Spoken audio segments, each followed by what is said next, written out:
the end game 2021, our second podcast of the year. Hey, good morning, Dominic. How you doing today, brother? Good morning. I'm doing great, bro. Thank you. I'm doing good.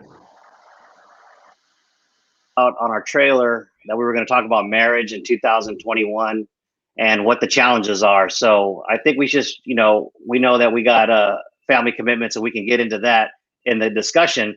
But with that, man, I'd like to just open it up to you and your thoughts on marriage in 2020, 21. We got to just take it from there, brother. Wow. Marriage is, in my personal experience, therefore, I'm dropping my opinion here. I believe marriage is your second biggest decision in your life, man. And I mean that wholeheartedly. Because obviously marriage is family, which eventually leads to children if both participants have the ability to conceive a child. So you're talking about a lineage here we're establishing here between two people, a man and a woman, and will eventually have children. And this is your lineage. And it's so important, man. Marriage is your second, like I said, your second biggest decision that you'll ever make in your life. Your first one is your covenant with God, your relationship with God.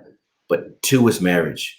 And let me give you a heads up real quick too. And there's a flip side to that, right? Because in America, a lot of marriages end in a divorce. It's a high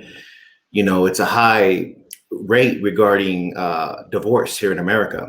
And I'm here to tell you that a lot of men and women, but in particular men, because how the system's set up for them, or should I say against them, a lot of men do not make it back from their first marriage, whether psychologically, emotionally, or financially, possibly all three. So you become a jaded person if you do not make the correct decision. I said the correct decision. So marriage is huge, man. It's huge. It's a bond, obviously, number one, between God and your home, your spouse. So it's imperative that you hit the mark, because the majority of American men do not make it back from that first marriage. They just do not. The covenant, and you talk about the biggest decision that you make. I think, from what I observe through my friends and my peers and my family, is that a successful marriage, one, starts with a relationship with God, as you said, but secondly, to be either led or followed. And there's an ebb and flow to that, right? There's sometimes when you lead from the front, and then there's sometimes when you lead from a position that you can still influence the leadership. And good leadership, good decision making is always recognized when it's done with a clear heart. So what I found is that if the man is taking his right responsibility as the father and as the husband, a husband first and a father second, generally that is the standard for a good relationship. Let me tell you why. Anyone that I've ever came across that's broken or jaded because of a relationship, if I were to go back in time, I could probably find an example of a poor marriage in their life that they experience the detriment of that bad relationship, or they have a standard because of what they saw in their home. They try to duplicate it, and they didn't choose the right partner, and they didn't have the same outcome that maybe their parents had or their grandparents had. Because when you look at a person who's successful and a person who's well adjusted, there's always going to be a level of stability in their life growing up. There's always going to be a rock.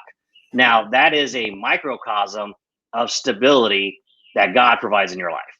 It's not an accident. If you have God as a focus and he's stable in your life and you're going to him for everything that you need and get guidance on that and pray on that, then when you apply that into your relationship, are children, and then children that are well adjusted are able to process and then lean on their faith more so than what the social media says, more so than what the media says, and then even common culture.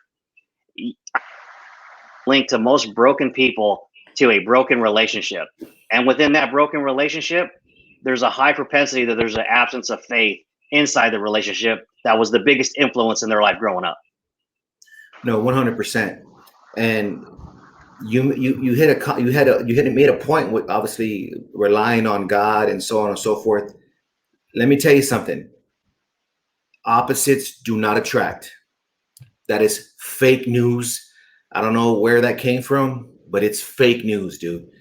If you have a relationship with God, or you seen your family, like you have both parents in your home, you've been blessed to have that privilege, and you've seen what a marriage how it's able to survive, and you for whatever reason you fall in love, or you think you're in love with this other person, whether male or female, and they don't come from that background, I'm here to tell you, man, you can't make that person believe what you believe.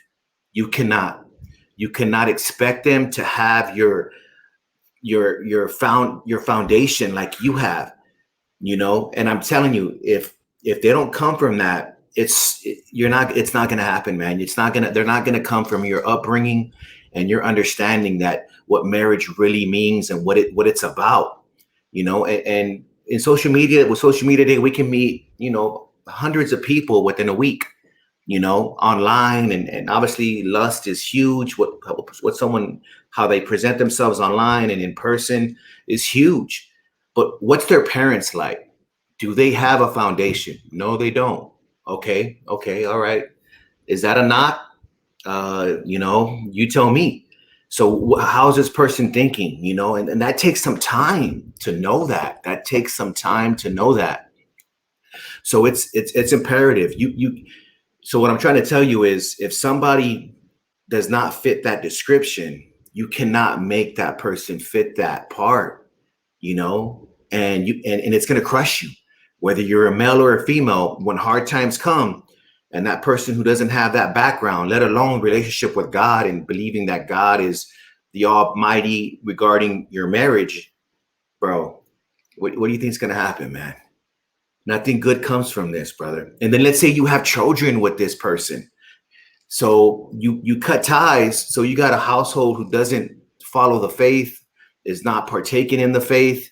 You know what I'm saying? And there's nothing you can do about that, brother. There's not, because obviously that other spouse has their rights because they're the other parent. You see what I'm talking about? That's why marriage is the second most important decision you can make in your life, bro. And I'm telling you right now, look it up. The majority of American men will not recover. And it's just the way it is. And then in some states, it's permanent. In California, you have what they call the death penalty. That's the 10-year mark. You West Coast cats know what I'm talking about. You get married, you stay long with that person you're not in love with, and it's not rolling right, and you're beyond that 10-year mark. You know the deal. Pick up the tab for the rest of your life, bro. You got that tab. You're on the hook. It's like getting your security from the mafia. You're in it forever. You can't exit that. The other thing is, what I've seen is, for right, the level of effort we put into our marriage, commitment we put into it, and the sacrifice that we put into it, and the due diligence that we put into the marriage, it has to be a priority. The challenge that I've had personally, the challenge when I look around my contemporaries, is that men are really quick to be able to put their passion in their life ahead of their marriage. Generally their occupation, generally the work they do, because what it does is it creates a greater bond at work than it does, right? And I've experienced that before. You and I both have life history with marriage and divorce, and I can tell you from my perspective, I put more energy into my work, my life's craft, than I did in any relationship until I met my wife, Tina. And that changed for me to be able to that is the first time I've ever put anybody first in my thoughts.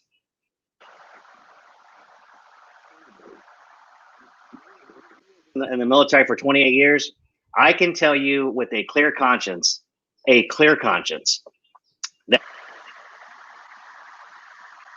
23, 24, the first 23 years for sure.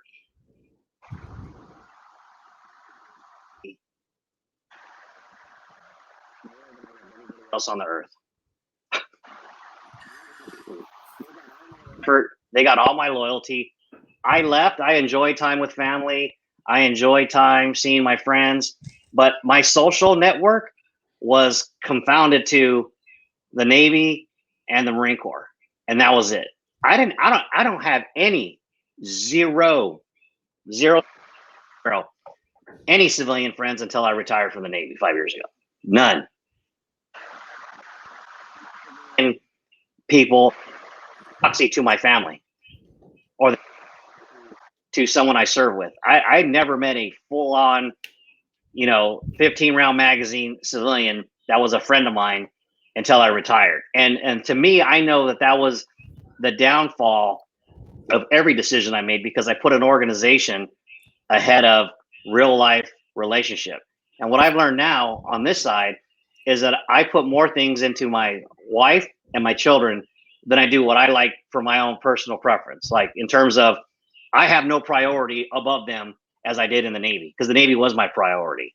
And now, and the good example of that is our goal yesterday, and that's what I wanted to mention. I didn't want to do it before we talked on the podcast, was we were supposed to do this yesterday, right? And what happened? You and I, we worked our schedules, and then something, and you'll go, hey, this is what happened. I can't do it right now. What's going on with you later? And I was like, well, this is what I got going on in my house. And you're like, Roger. And then I said, I'm good now. What do you got? You go, I got stuff going on in my house. And then we said, okay, let's do it in the morning. That making my home a priority and making the end game below the family priority, which we still want to deliver a product and have conversations for people that are listening.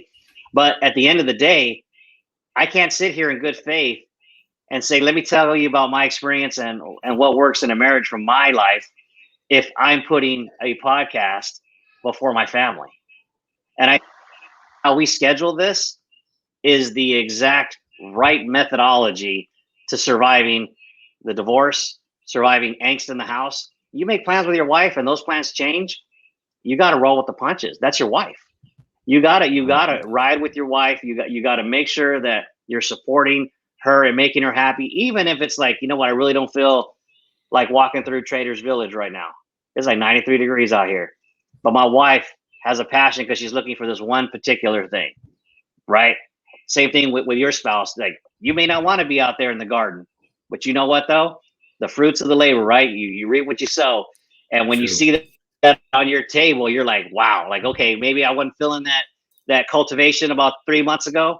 But right now, when I look at my wife's face, when she's able to feed my family something that she grew with her hands, now you've invested.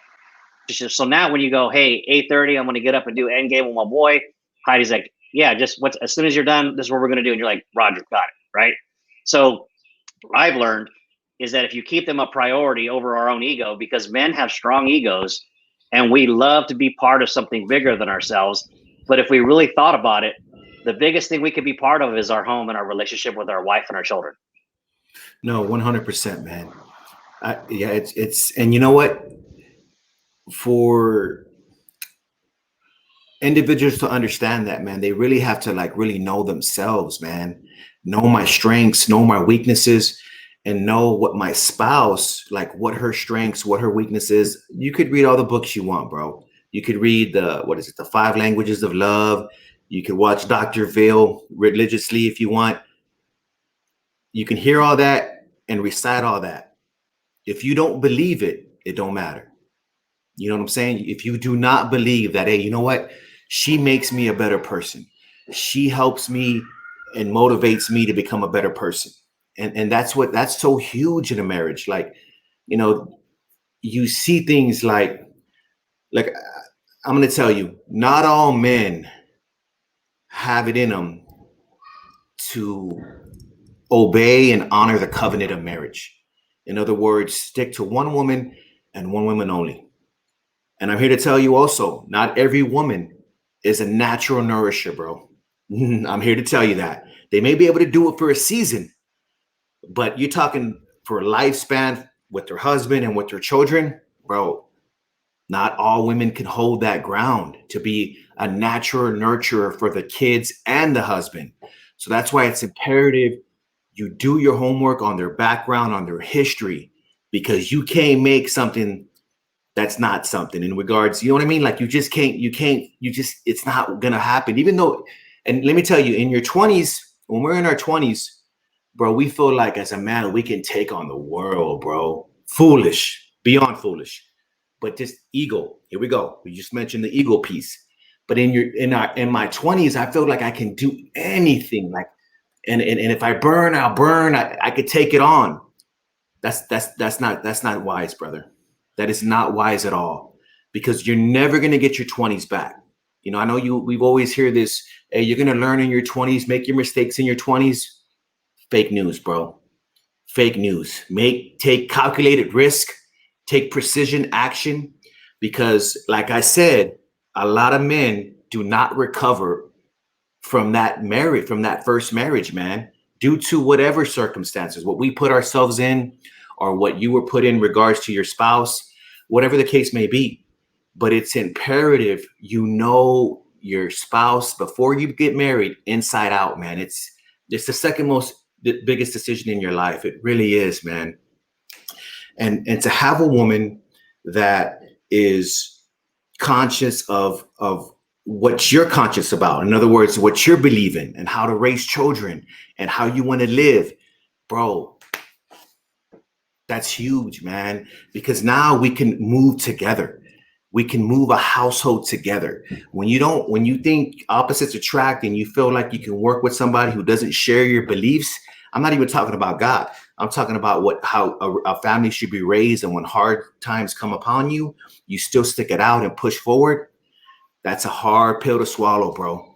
That's a hard train to move when you guys are going in different directions.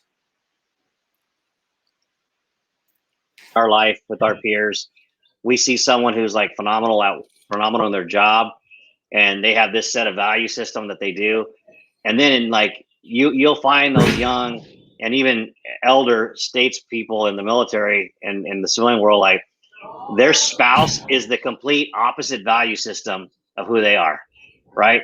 Like I always used to go, I would always see like I call them a 10, right?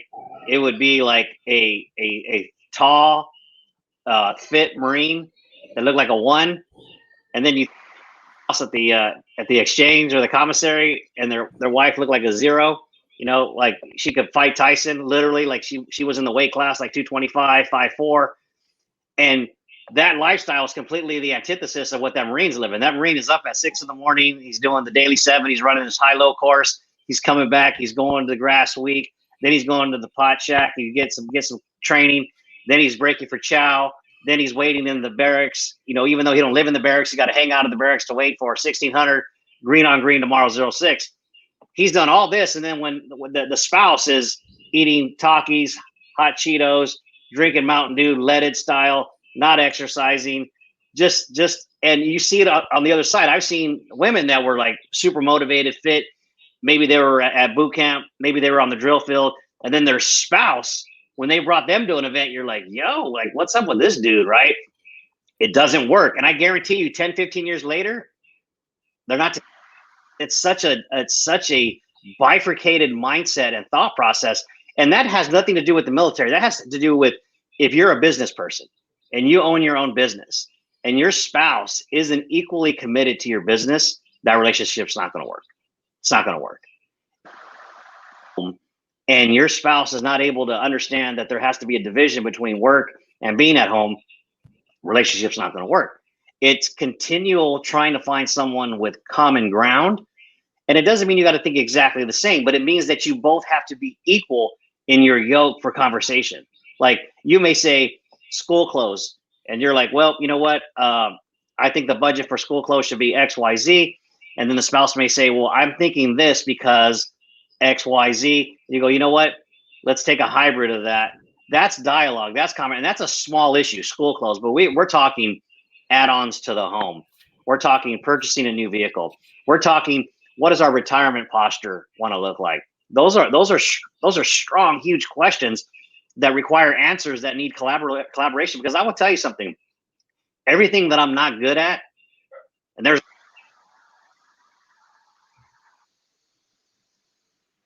that's where I come in. And when we put that together, and relationship, every problem we will move through the problem together as a unit, as a group, and we will come out on the other side tested, tried, and true better for it.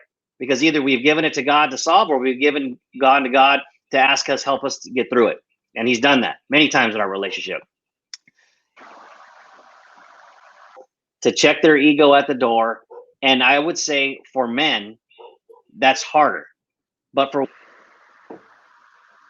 them to let things of the past go. So then they're of memories, and then you have an ego. And we've all lived that out in some capacity. Like you said, not all women are nurturers. Not all are designed to put their kids before themselves. Some women themselves before their kids, before their spouse. That all the time. But when women do it, it becomes like, let me give you a good example of that. Like a man and a woman together, and they go their own ways. They have children together. And you're like, what's up, big dog? He's like, yeah, man, I got a divorce about a year ago. Like, oh, you have any kids? Yeah, I got kids. What do you got? I got 2 daughters. How old are they? They're 8 and 9. They live with their mom. Okay. Roger that. And she's been divorced and she's got 2 kids that are 8 and 9. Oh, how are your kids? Where do they go to school here? They're like, oh, they don't stay with me. They stay with their father. I think as soon as you hear that a mother doesn't have custody of their kids.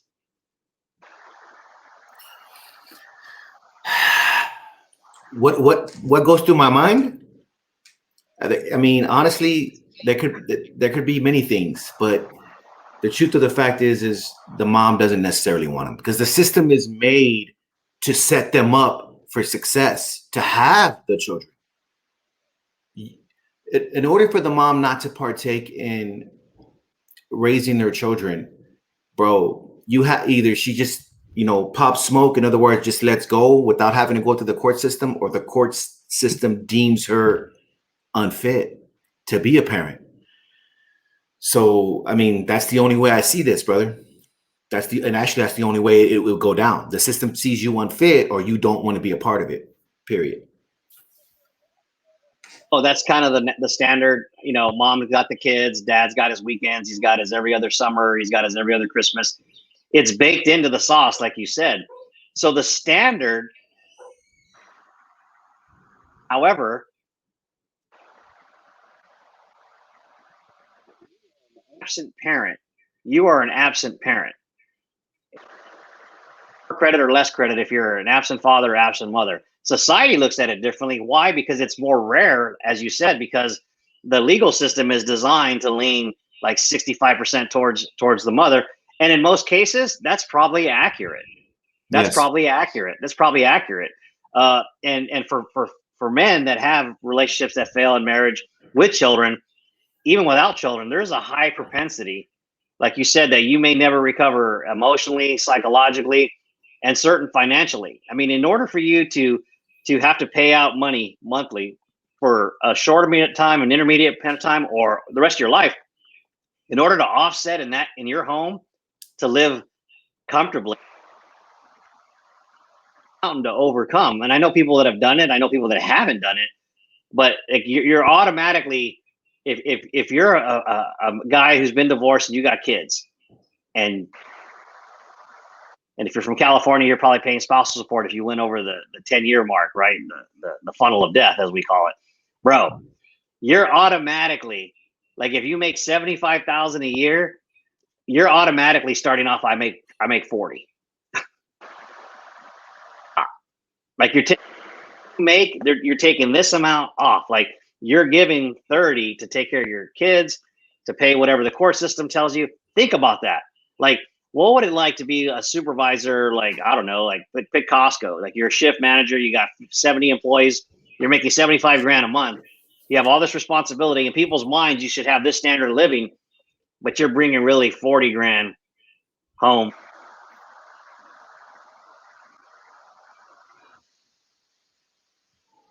In the military, as you have your retirement check, there's VA disability, there's a lot of different avenues. If you're truly really disabled while on active duty, you have the ability to draw Social Security in a modified percentage, et cetera, et cetera.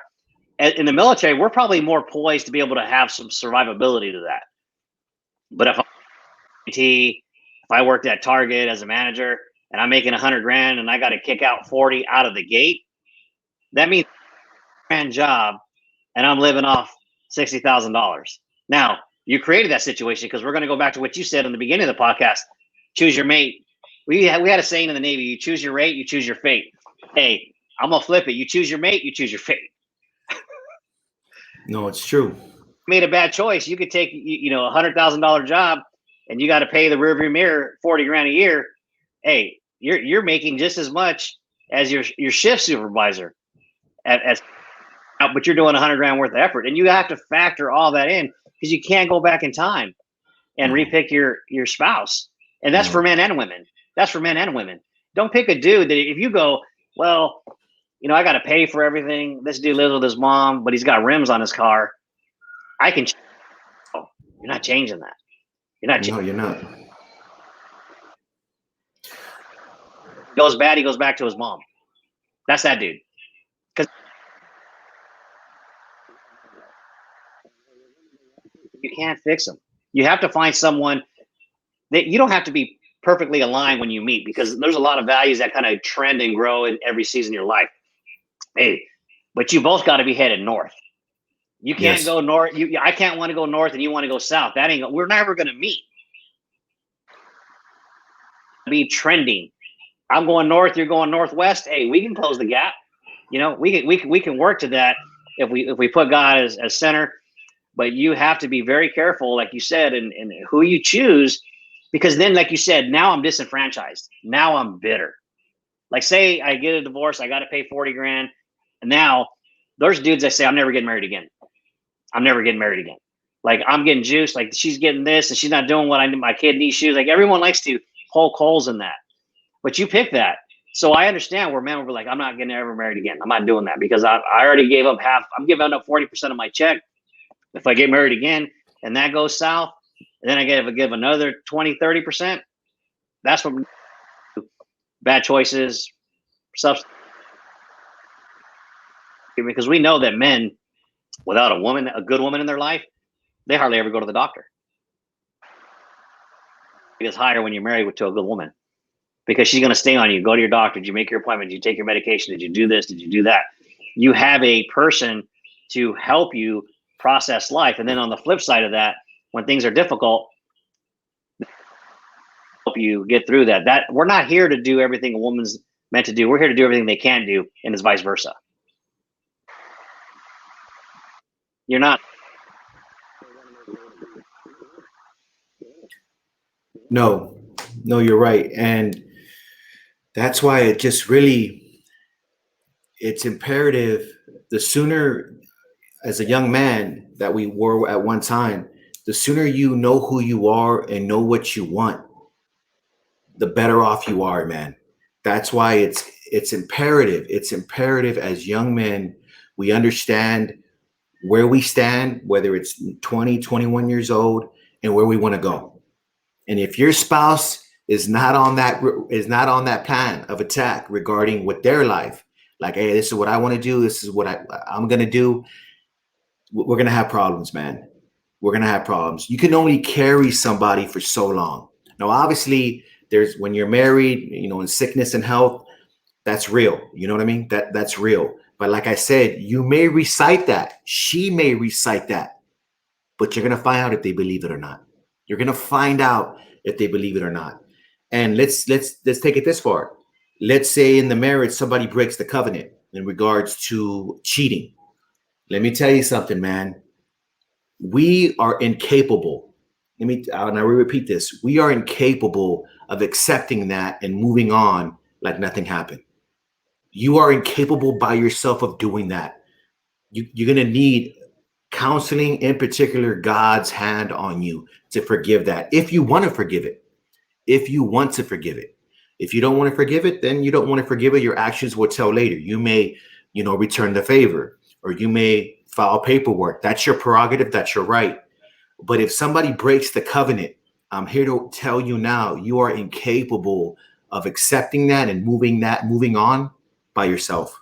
You're going to need deep counseling, and you're going to need really a walk with God to let that go, because it could easily flare up. You may be good enough to hold the line for, let's say, 4 years, let's say 5 years, like you forget.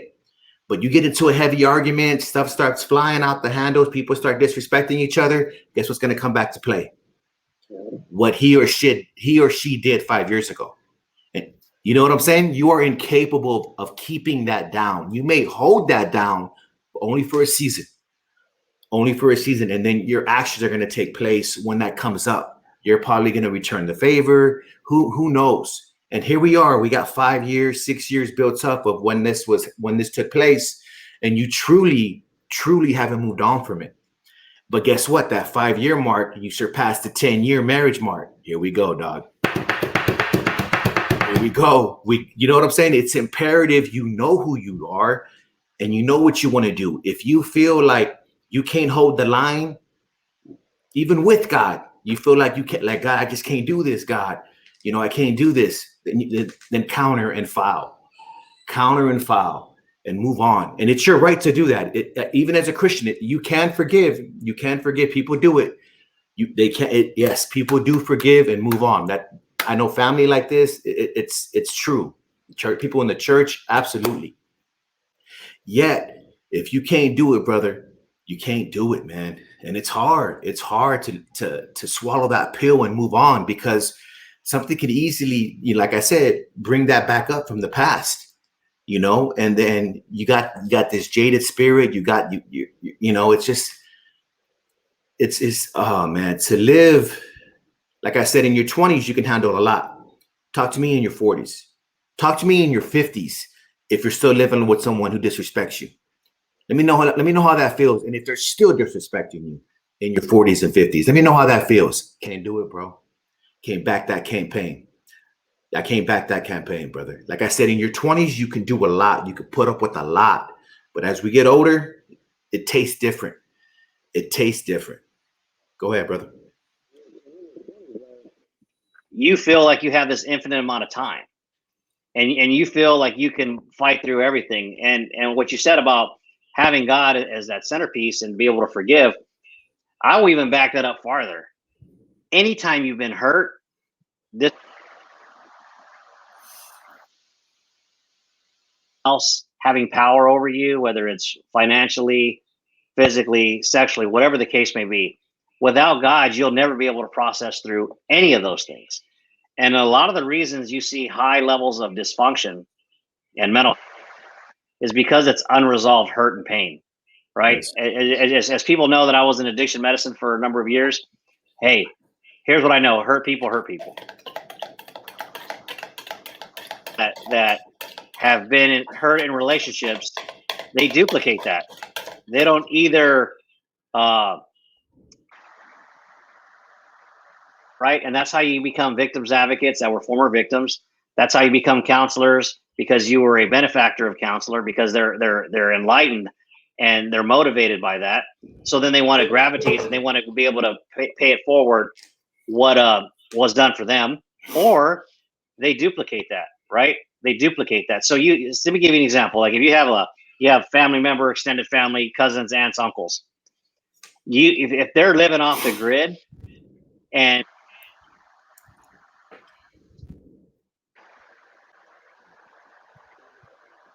them in a prior life is going to influence, not make the same mistakes they made. Because we've all seen, like in our families, patriarchal men had a lot of influence, power, a lot of charisma, and they were living off the grid. And then as soon as they start doing what they need to be doing, there's a be around them anymore.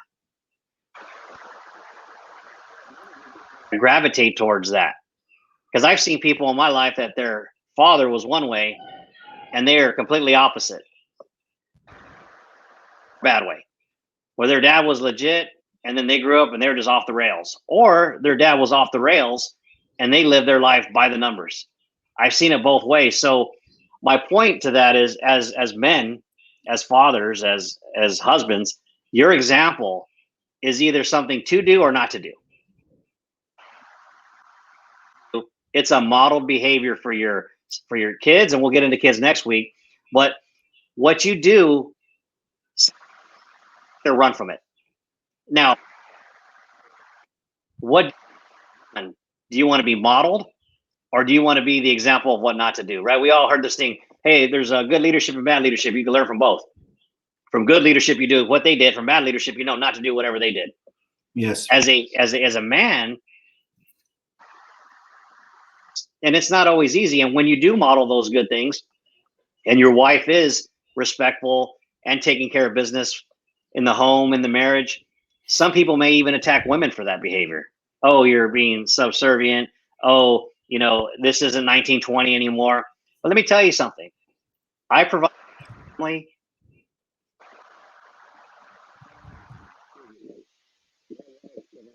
family and all other assets, and some of those assets as well. It isn't one's better than the other. It's we take my strength, her strength, we put them together, and when we do that, it hides my weaknesses and it hides her weaknesses. And there's no I won, you won. It's we win. It's yes. Like people go, oh, I don't know why you're fighting your spouse, because you're really fighting yourself. If you think about it, if you and your spouse are aligned, when you're fighting your spouse, you're generally fighting for the same thing, just in a different fashion. You're just passionate about something. So yes. You realize that when you stop fighting your wife, you actually stop fighting yourself. And men have a hard time with that. And women, their thing is, well, I want you to understand why. I used to say, you either process or product. You either tell me what you want or you tell me how to do it, but you can't do both. Right? Right. In a marriage, like, are we looking for the process or the product?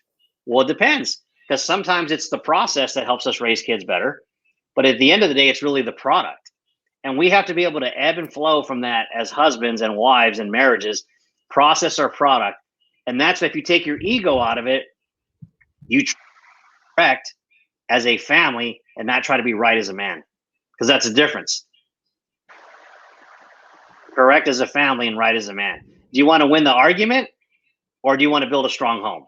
Because sometimes you don't have to win the argument to have a strong home. And as men, that's our ego. Oh, well, you're not going to say this because I know I'm smarter than you about this. You know what? It's not about being smarter or less smart. It's about winning as a family. And as soon as you put that, I will tell you, the ego of trying to always be right, or the ego of trying to always influence every situation, sometimes you just got to cash out, bro, and just, hey, the wife wants to do this. Hey, just go do it. And it's not being because you're less of a man. It makes you more of a man. It does. It makes you more of a team player, which is the team is your marriage. No, man, you're right, man. And it begins at the foundation of the beliefs, the belief system between both people. And I know for young Americans, social media can be, bro, it could be your God.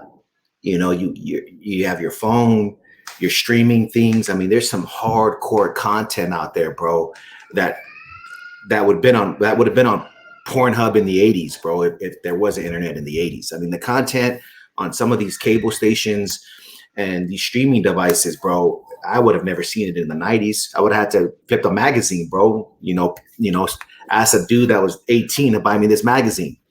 So what these young American men and women are seeing, it's if you don't have that foundation, right, you let society be your foundation, and that's going to be a problem.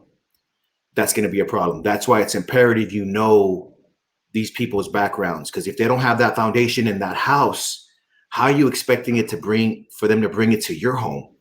And you can't carry it alone, brother. You cannot do it.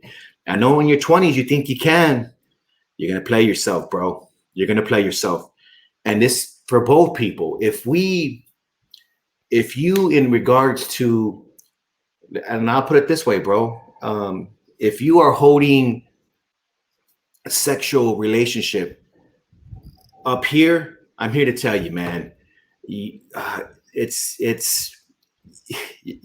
that's no bueno, because the truth of the fact is, every woman has what they have, and every man has what they have, right? And if we're putting this at the top of the food chain, and with regards to relationship, bro, you're behind the 8 ball in life, man. I'm telling you that right now. You're behind the 8 ball. That's down here regarding that. I want to know somebody's integrity. I want to know somebody's moral foundation with God, and how they saw their family and what they were, obviously exposed to in their household. And I want to know how this person feels about relationships, about a real life covenant with their spouse, and if you hold sex in a high regard, bro, that's going to be a problem. I'm here to tell you right now, man. Because I've been a young man before. If you have the discipline, if you can have the discipline regarding to seeing sex for what it is, for a certain amount of time, and not all time, and regarding not putting this constantly in your life, and like the way we have the streaming devices, sex is constantly like just being bam, bam, bam.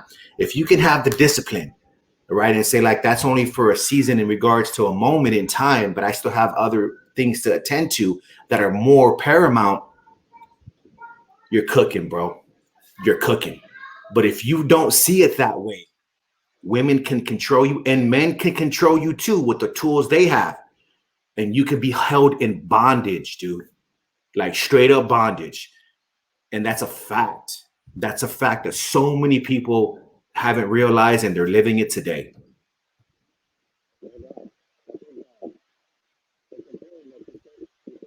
It's on even keel. You have to have the relationship with God. You got to have the relationship together. You have to have common goals.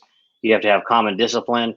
That's just one element, the physical element. There's so much more, because the other elements will influence you way more than the physical, but the physical could take you out and not even give you a chance to experience the other things, right?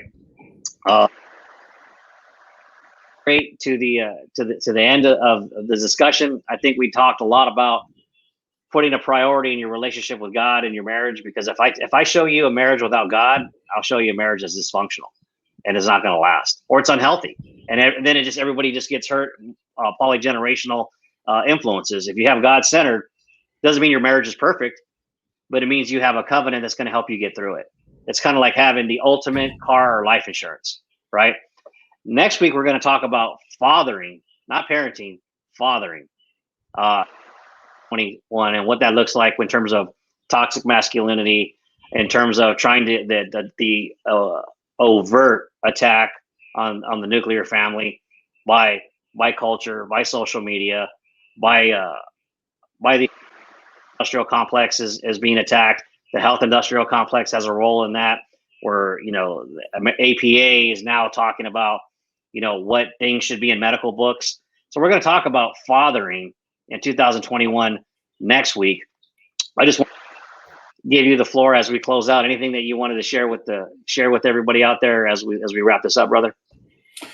I spoke my piece in regarding to what I've been involved in, and what I've seen other people who are dear to my heart been involved in, and obviously reading and paying attention to the latest statistics of what's going on.